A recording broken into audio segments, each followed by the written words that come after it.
জিজ্ঞেস করতে চাই, আজকে যেভাবে 5 বছর ধরে কখনো নোটবন্দি, এসআইআর, লকডাউন, গ্যাস সিলিন্ডারের নামে গরিব মানুষকে লাইনে দাঁড় করিয়েছে, এর জবাব কুচবিহারবাসী আগামী দিন নেবেন কিনা? এইবারের যে লড়াই, একদিকে ইলেকশন কমিশন, একদিকে দিল্লির নেতা, প্রধানমন্ত্রী, স্বরাষ্ট্রমন্ত্রী, প্রতিরক্ষা মন্ত্রী, ইডি, সিবিআই, প্যারামিলিটারি ফোর্স।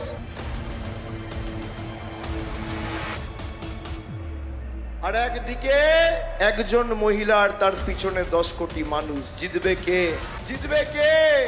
জনগণের ক্ষমতা, বাংলায় আবার চাই মমতা।